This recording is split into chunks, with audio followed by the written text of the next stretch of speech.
Hello friend. अब हम जैसा कि हमने पहले डिस्कस कर लिया है कि फाइनेंशियल डेरिवेटिव्स क्या होता है, क्रिटिक्स एंड यूजेस। अब फाइनेंशियल डेरिवेटिव्स के टाइप्स को हम एक एक करके डिस्कस करेंगे। तो सबसे पहला ये है फॉरवर्ड कॉन्ट्रैक्ट। फॉरवर्ड कॉन्ट्रैक्ट या फॉरवर्ड फाइनेंशियल डेरिवेटिव होता क्या है, तो हमने पहले ही डिस्कस कर लिया था कि फॉरवर्ड कॉन्ट्रैक्ट क्या होता है, फॉरवर्ड कॉन्ट्रैक्ट में काम कैसे होता है, ये कैसे ट्रेड होता है ओवर द काउंटर। अब हम थोड़ा सा आगे देखेंगे। The party agreeing to buy the underlying assets in which the future in the future assumes a long position in the future uh, assumes a long position, and the party agreeing to sell the assets in future assume to short position। क्या होता है कि forward contract में जो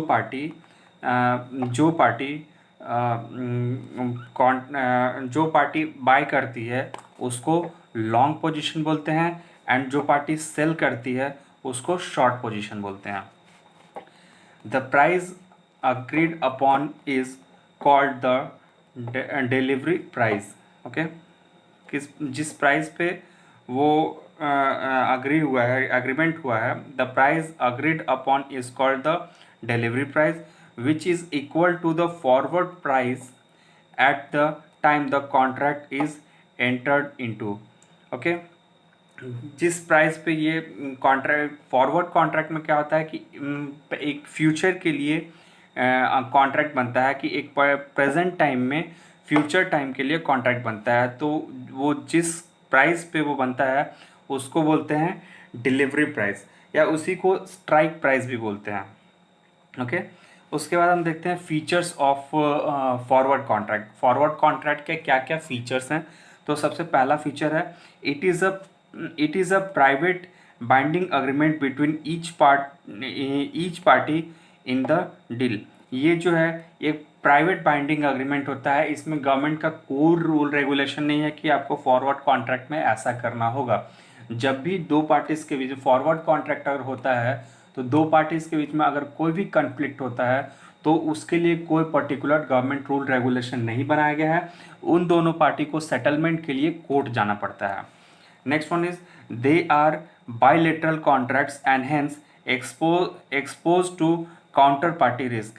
ये क्या होता है, बायलेटरल कॉन्ट्रैक्ट होता है, इसीलिए इसमें काउंटर पार्टी का रिस्क ज़्यादा होता है। इसमें कोई एक पार्टी बोल सकता है, मान लीजिए बायर बोल सकता है कि मैं नहीं दूंगा, सॉरी बायर बोल सकता है कि मैं नहीं लूँगा, खरीदूंगा ही नहीं प्रोडक्ट, या फिर सेलर बोल सकता है एट ए टाइम, जिस टाइम पे मतलब उसको सेल करना है वो बोल देगा कि नहीं मैं प्रोडक्ट को सेल ही नहीं करूँगा, तो काउंटर पार्टी रिस्क होती है। अनलाइक फ्यूचर और options, it does not traded on the public exchange. जैसा कि हमने पहले डिस्कस किया था कि forward contract over the counter trade होते हैं, ये एक्सचेंज में स्टॉक में इनको ट्रेड नहीं किया जाता है। नेक्स्ट पॉइंट है forward contracts can be customise as per the need of the parties. क्या है कि फॉरवर्ड कॉन्ट्रैक्ट में जो भी पार्टीज होती हैं, अवेलेबल पार्टीज होती हैं, अगर मान लीजिए बायर बोले कि मुझे आज डिलीवरी नहीं कल डिलीवरी दे देना, तो वो कस्टमाइज किया जाएगा, कर दिया जाता है। जनरली ये जो होता है वो अनस्टैंडर्डाइज कॉन्ट्रैक्ट होते हैं और इनको कस्टमाइज कर दिया किया जा सकता है as per the need. Okay, next है it implies that users cannot take advantage of favorable shift in asset values. It implies that users cannot take advantage of favorable shift in asset values. Okay, next one, classification of forward contract।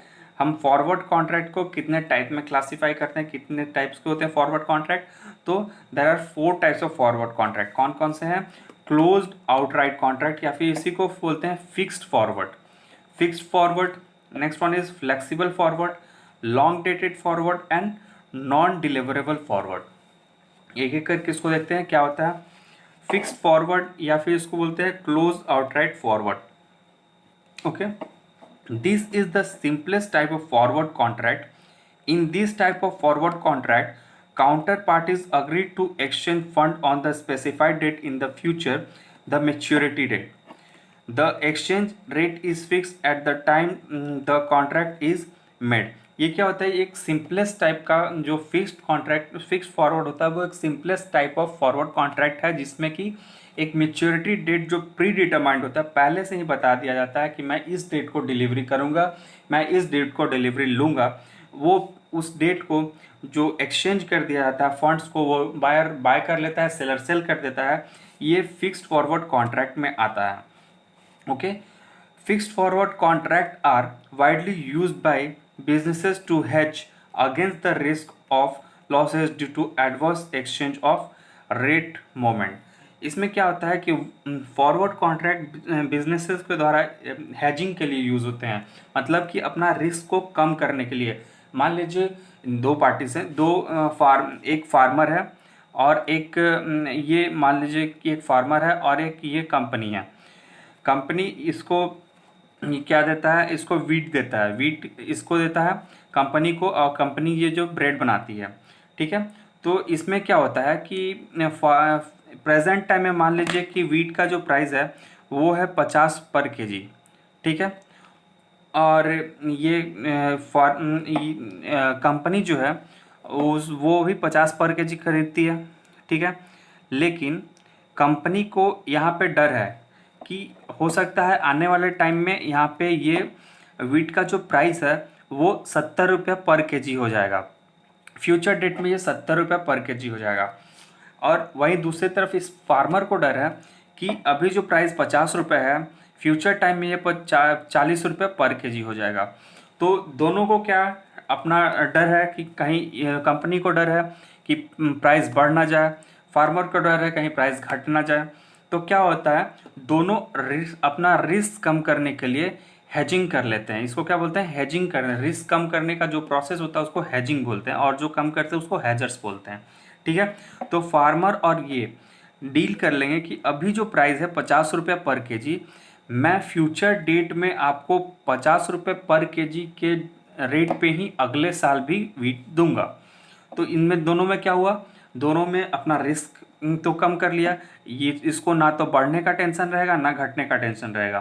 तो वहीं कि जो rate में adverse exchange होते हैं उस losses को कम करने के लिए ये फॉरवर्ड कॉन्ट्रैक्ट किया जाता है पार्टीज के बीच में। However hedging with fixed forward make it impossible to benefit from advantageous exchange rate movement. हालांकि हम जानते हैं कि जो अगर यहाँ पे जो प्राइस है ये अगर 50 रुपये है और कल को जाकर के ये प्राइस 70 रुपये है, तो यहाँ तो फार्मर को जो एडवांटेज है 20 रुपये का है वो तो नहीं मिलेगा, क्योंकि उसने ऑलरेडी कॉन्ट्रैक्ट कर लिया है कि वो 50 में ही बचेगा, ठीक है। Next one is fixed forward also offer no flexibility about the date of settlement. Okay, both parties are legally obliged to exchange the fund on the value date. यहाँ देखिए ऑब्लाइज्ड, ये ऑब्लिगेशन जो है ये बहुत ही मेन पॉइंट है। इसमें क्या होता है कि जब भी एक फॉरवर्ड कॉन्ट्रैक्ट हो जाता है उसमें दोनों पार्टीज एक पर्टिकुलर डेट के ऊपर जो है वो ऑब्लाइज्ड हो जाते हैं, मतलब कि उनको देना ही देना है। वो एक मतलब बोले तो बाध्य हो जाते हैं उस पर्टिकुलर कॉन्ट्रैक्ट को पूरा करने के लिए, ठीक है। और उसके बाद आता है businesses that need more flexibility over payment terms में prefer flexible forward contract. Fixed forward contract में क्या होता है कि एकदम ऑब्लिगेशन आ जाता है कि आपको करना ही करना है, और जो बिजनेस उस पेमेंट मेथड में या फिर डिलीवरी मेथड में चेंजेस करना चाहते हैं वो फिक्स्ड फॉरवर्ड ना करके फ्लेक्सिबल फॉरवर्ड के ऊपर डील करते हैं।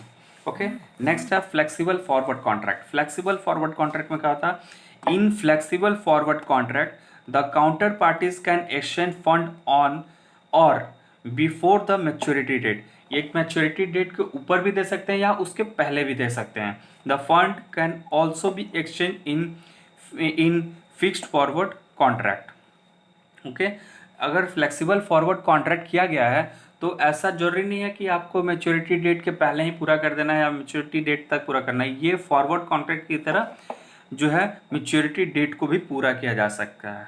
Okay, it makes flexible payment option parties can make payment from starting date to the maturity date. इसमें क्या होता है पेमेंट में कि फिक्स फॉरवर्ड में क्या है कि आपको मैच्योरिटी डेट को ही पेमेंट कर देना है और मैच्योरिटी डेट को ही डिलीवर हो जाएगा। लेकिन फ्लेक्सिबल फॉरवर्ड कॉन्ट्रैक्ट में क्या है कि आपको जिस दिन से आपका कॉन्ट्रैक्ट स्टार्ट हुआ और जो मैच्योरिटी डेट है आप उसके बीच कभी भी, आज मान लीजिए 50,000 की डील है तो आप आज 20,000 दे दिए, अगले महीने 20,000 दे दिए, ऐसे करके आपको मैच्योरिटी डेट तक पूरा कंप्लीट करना होता है, कर सकते हैं। The entire amount should be settle upon the maturity date, मतलब कि मैच्योरिटी डेट तक आपको पूरा का पूरा कॉन्ट्रैक्ट का जितना अमाउंट है वो सेटल कर देना होता है। Flexible forward contract make businesses more flexible in managing there cash flow. Okay, flexible forward contract में जो होता है बिजनेस को फ्लेक्सिबल बनाता है, कैश फ्लो जो होता है वो फ्लेक्सिबल होता है।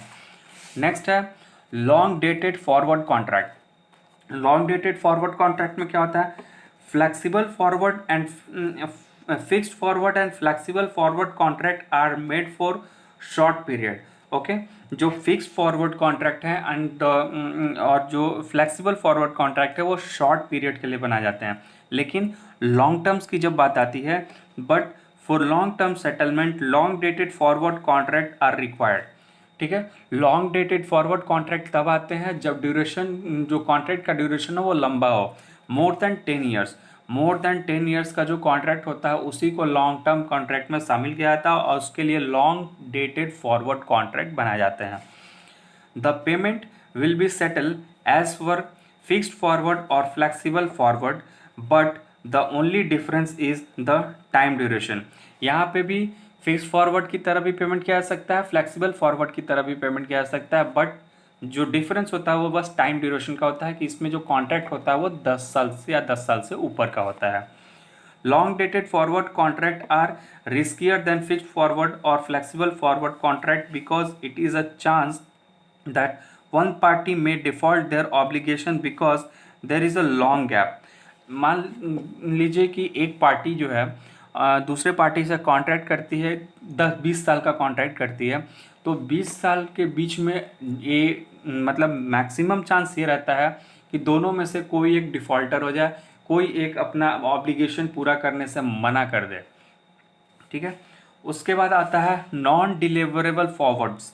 नॉन डिलीवरेबल फॉरवर्ड्स में क्या होता है, in non deliverable forwards the counter party agrees to settle only the difference between the counter contract currencies exchange rate. Okay, इसमें क्या होता है कि मान लीजिए जिस किसान ने यहाँ पे 50 रुपये पर केजी के हिसाब से कॉन्ट्रैक्ट किया था कंपनी के साथ, ठीक है, तो इसमें क्या है कि मान लीजिए इस डेट पे जो प्राइस है वो 70 रुपये पर केजी हो गई। ठीक है, तो कंपनी को क्या चाहिए भाई, कंपनी को तो भाई 50 रुपये प्राइस पे चाहिए उसको। तो इसमें क्या होता है कि इसमें किसान जो है इसमें ये करेगा कि इसमें जो नॉन डिलीवर है, मतलब क्लियर है कि यहाँ पे डिलीवरी नहीं होगी इसमें, तो किसान जो है इसको कंपनी को भी डिलीवर नहीं करेगा। कंपनी को बोलेगा कि आप मार्केट से, मान लीजिए आपको 100 केजी वीट की ज़रूरत है, 100 केजी की ज़रूरत है अगर, तो मान लीजिए आपको जो 100 केजी की ज़रूरत है वो 70 रुपये पर केजी के हिसाब से आप खरीद लीजिए। ठीक है, 70 रुपये पर केजी के हिसाब से आप खरीद लीजिए और आपका जो भी मतलब कि एक्स्ट्रा अमाउंट जा रहा है, जैसे 50 रुपये पर केजी के हिसाब से 100 केजी का जो होता है वो होता है 5,000। तो कंपनी को बोलेगा कि आप 70 रुपये के हिसाब से कर लीजिए, इस हिसाब से आपका 70,000 जा रहा है। तो जो 20,000 का डिफरेंस आ रहा है, आपको जो लॉस हो रहा है, वो ये डिफरेंस कौन पे कर देगा, यहाँ पे ये डिफरेंस किसान पे कर देगा एंड वो यहाँ पे कंपनी को वीट डिलीवर नहीं करेगा। ओके, यही होता है नॉन डिलीवरेबल फॉरवर्ड कॉन्ट्रैक्ट में। इन non deliverable forwards a very small amount of money is involve. क्या होता है, जहाँ पे कि एक नॉर्मल कॉन्ट्रैक्ट में यहाँ 70,000 नहीं तो फिर 50,000 का अमाउंट डिलीवर होना था, वहीं जब ये नॉन डिलीवरेबल फॉरवर्ड कॉन्ट्रैक्ट बन जाता है तो सिर्फ और सिर्फ 20,000 का जो अमाउंट है इसी की सेटलमेंट होती है। सो यहाँ पे बोला गया है कि इन non deliverable forward a very small amount of money is involved. Okay,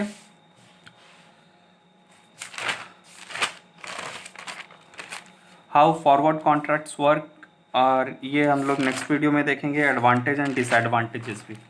thank you friends.